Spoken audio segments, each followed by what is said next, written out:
आज आपल्या सर्वांच्या स्वाभिमानी शहापूर भूमीमध्ये आपल्या सर्वांचे लाडके उमेदवार सुरेश भाऊ म्हात्रे म्हणजे बाळ्या मामा यांच्या प्रचारानिमित्त ही सभा या ठिकाणी जी होत आहे, त्या सभेसाठी आवर्जून इथं उपस्थित असणारे तुमचे आमचे सगळ्यांचे नेते आदरणीय शरदचंद्र पवार साहेब,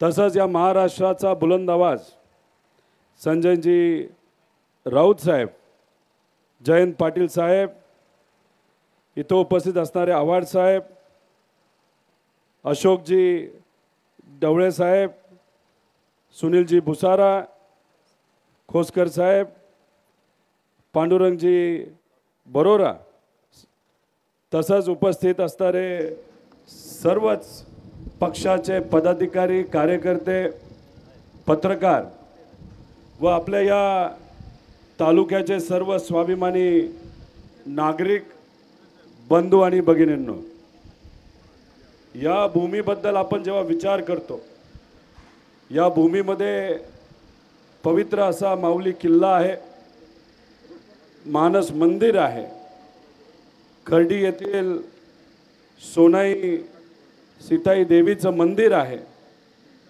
तसंच खंडोबाचं मंदिर आणि या सगळ्यांच्या विचाराने पावन झालेली भूमी आहे। ओएसिस फर्टिलिटीच्या तज्ञांनी IVF उपचार पद्धतीद्वारे 1 लाखांहून अधिक जोडप्यांना मातृत्व प्राप्तीचा आनंद दिला आहे। मोफत अपॉइंटमेंट बुक करण्यासाठी आजच संपर्क साधा। इथं येऊन आम्हा सगळ्यांना आनंद झाला, पण मी आपल्या सर्वांना विचारतो, ही जी लढाई आहे ती फक्त 2 उमेदवारांच्या मधली उमेदवारी नसून ही लढाई एक विचाराची लढाई आहे आणि या विचाराच्या लढाईमध्ये आपल्या सर्वांना एकत्रित यावं लागेल।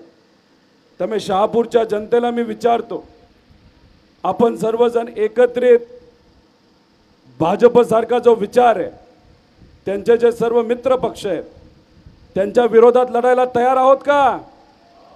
नक्की का? अहो, आम्ही विदर्भात गेलो, कोकणात गेलो, पश्चिम महाराष्ट्रामध्ये फिरलो, नाशिक या भागामध्ये फिरलो, पण तिथे असणारा आवाज जरा थोडा जास्त वाटतोय मला। परत एकदा मी आपल्या सर्वांना इथं विचारतो, बाळ्या मामांना आपल्याला खासदार बनवायचंय का? ठरलंय का आपलं? आपण बाळ्या मामाच्या विरोधात एक फार मोठी ताकद आहे, भाजपची ताकद आहे, त्यांच्याकडे खूप मोठ्या प्रमाणात पैसा आहे, दबाव तंत्र आहे, तरी सुद्धा आपण लढायला तयार आहोत का? अहो, तुम्ही जर बघितलं तर या लढाईमध्ये ही लढाई सामान्य लोक विरुद्ध एक बलाढ्य शक्ती आहे आणि त्या शक्तीने कोणाचंही भलं केलं नाही, न शेतकऱ्याचं भलं केलं, न महिलांचं भलं केलं, न युवांचं भलं केलं। तसंच जर तुम्ही बघितलं तर कुठल्याही समाजाला नाही या सरकारने दिलेला नाही, न मराठा समाजाला दिलं, न कुणबी समाजाला दिलं, न आदिवासी समाजाला दिलं, न ओबीसी समाजाला दिलं। भाजपने काय केलं तर सर्व समाजाचा फक्त वापर सत्तेत येण्यासाठी केला। या भागातले प्रश्न तुम्ही बघा, या शहरामध्ये प्यायला पाणी नाही। जर तुम्ही केंद्रामध्ये मंत्री असाल, त्या मंत्रिपदाचा फायदा हा सामान्य लोकांना झाला पाहिजे, पण या भागामध्ये जर लोकांशी आम्ही चर्चा जेव्हा केली तेव्हा आम्हाला एवढंच कळालं की जे सत्तेत नेते, त्यांचे जे कार्यकर्ते, त्यांचे जे पदाधिकारी आहेत, फक्त त्यांचा फायदा तिथं झालेला आहे। या भागामध्ये धरणं खूप आहेत, पण या भागातली लोक तहानलेली आहेत, त्यामुळे या लोकांचा विचार या सत्तेतल्या लोकांनी केला नाही। तुम्हा सगळ्यांना ते गृहीत धरतात। या भागामध्ये जो युवा वर्ग आहे, त्या युवा वर्गांची साधी प्रामाणिक अपेक्षा आहे की त्यांना कुठेतरी हाताला काम मिळालं पाहिजे, पण दुर्दैव असं इथे असणाऱ्या ज्या कंपन्या त्या खरं काँग्रेस राष्ट्रवादीच्या काळामध्ये आल्या, पण नंतरच्या काळामध्ये हळूहळू इथलं जे प्रतिनिधित्व करणारे लोक आहेत, जे आजचे या ठिकाणचे खासदार आहेत, त्यांनी त्या कंपनीशी चर्चा करून, मांडवली करून या इथं असणाऱ्या भूमिपत्रांना संधी तिथं दिली गेली नाही। बाहेरून लोक तिथं काम करतात, मग इथं असणारे शेतकरी आणि सामान्य लोक त्यांची मुलं मुली कुठं काम करायला जातात तर मुंबईच्या ठिकाणी काम करायला जातात। बाहेर काम करायला जातात. हा खऱ्या अर्थाने इथं असणाऱ्या लोकांवर अन्याय आहे. आणि या महाराष्ट्रामध्ये सामान्य लोकांचा विश्वास हा भाजपला संपादित करता येत नाही, त्यांच्या मित्र पक्षाला संपादित करता येत नाही. मग त्यांनी काय केलं तर कुटुंब फोडलं, पवार कुटुंब फोडलं, राष्ट्रवादी पक्ष हा चोरून नेला. चोरून काय, माझं तर म्हणणं आहे दरोडा टाकला त्या आपल्या पक्षावर. आपलं चिन्ह नेलं. तर शिवसेना प्रमुख बाळासाहेब ठाकरे साहेबांनी महाराष्ट्राची अस्मिता टिकवण्यासाठी जो पक्ष काढला तो पक्ष सुद्धा या लोकांनी फोडला. आणि मग अशा परिस्थितीमध्ये या लेवलचं जर राजकारण ते आणत असतील तर हे महाराष्ट्राला परवडणारं नाही, हे आपल्या संस्कृतीला शोभणारं नाही. अहो, माळ्याबाबांची जेव्हा उमेदवारी जाहीर झाली त्याच्या दुसऱ्या दिवशी त्यांच्या कंपन्यांवर कारवाई झाली.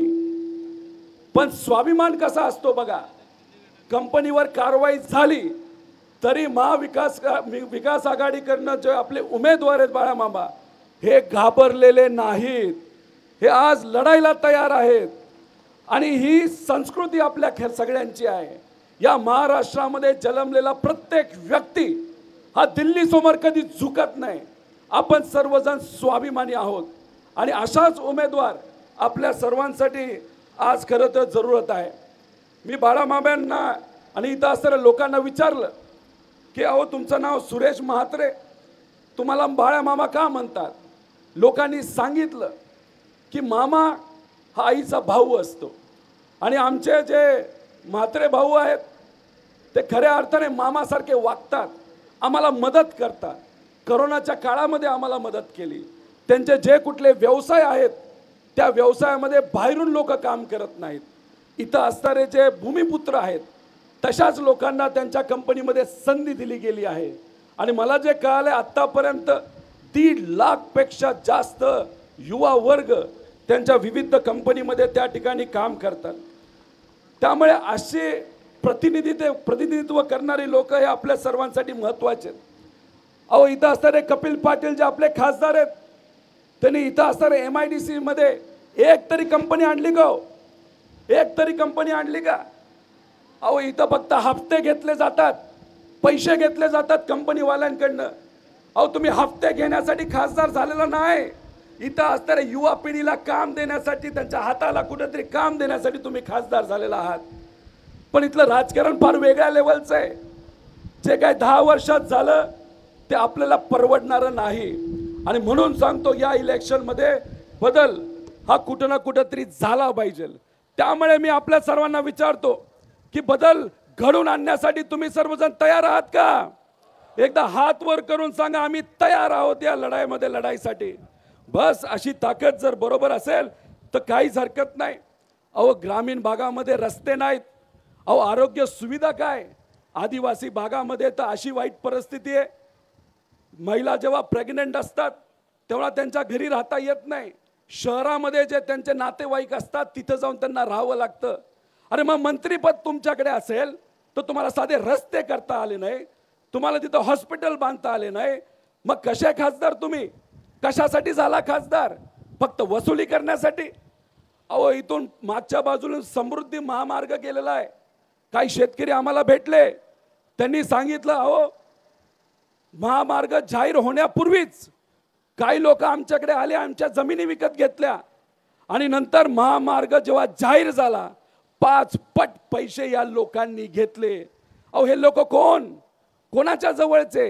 हे कुठेतरी आपण सर्वांनी समजून घेतलं पाहिजे. आणि हे सगळ्या गोष्टी केल्यामुळे आता जे कपिल पाटील उमेदवार आहेत महायुतीचे, त्यांच्याकडे भरमसाठ पैसा आहे आणि तो पैसा या इलेक्शनमध्ये ते वापरू शकतील. त्यामुळे या समोर सर कुठली ताकद टिकत असेल ती फक्त एक म्हणजे लोकशाहीची ताकद आहे, संविधानाची ताकद आहे. आणि तुम्ही सर्वजण एकत्रित आला तर या बलाढ्य शक्तीला तुम्ही हद्दपार करू शकता. अहो, संविधान बदलायला चालले ते. अहो, संविधान बदललं, लोकशाही जर संपली त्याच्यामध्ये कोणाचं नुकसान होतं तर गरिबाचं नुकसान होतं, सर्व समाजाचं नुकसान होतं. त्यामुळे कुठल्याही परिस्थितीमध्ये भाजप सत्तेत येणार नाही याचा प्रयत्न हा आपण सर्वांनी केला पाहिजे. अहो, मी तुम्हाला सांगतो 4 जूनला तुम्ही सर्वजण जेव्हा टीव्ही समोर बसाल तेव्हा तुमचे लाडके उमेदवार बाळामामा हे 100% तिथं खासदार झालेले तुम्हा सगळ्यांना त्या ठिकाणी दिसतील. अहो फक्त बाळामामाच खासदार झाले असतील असं नाही, तर कमीत कमी 35 खासदार महाविकास आघाडीचे या महाराष्ट्रामध्ये निवडून आलेले तुम्हा सगळ्यांना दिसतील. आणि या देशामध्ये भाजप कुठेही 200च्या पुढे जाणार नाही. आणि 200च्या पुढे ते गेले नाही तर या भारतामध्ये भाजपची सत्ता परत कधी येणार नाही. आणि म्हणून तुम्हाला सांगतो की या इलेक्शनमध्ये आपल्याला कुठेतरी एकत्रित यावं लागेल.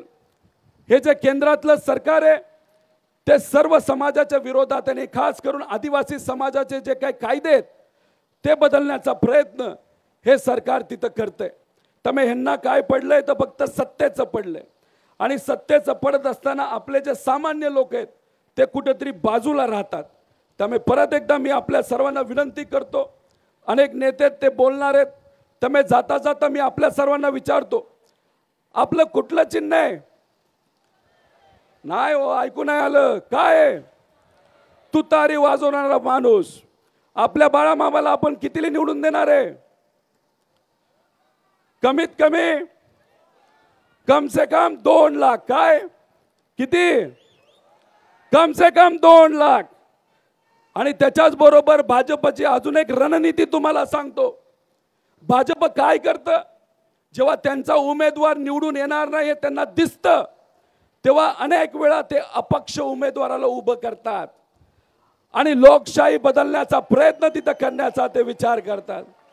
अहो जेव्हा अशाच पद्धतीने मतविभाजन होण्यासाठी जेव्हा एखाद्या उमेदवाराला उभं केलं जातं त्याचा अर्थ संविधानाला कुठेतरी बदलण्याचा प्रयत्न नाही तर लोकशाही तिथं बुडवण्याचा प्रयत्न हा केला जातोय.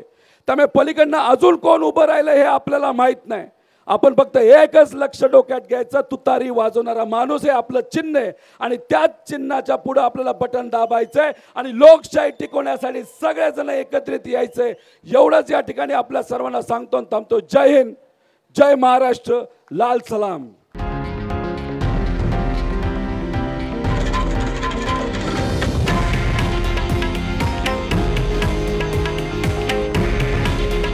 हे आहे देशातील नंबर 1 न्यूज नेटवर्क आणि आपण पाहत आहात TV9 मराठी. काळजी तुमची, हित महाराष्ट्राचं.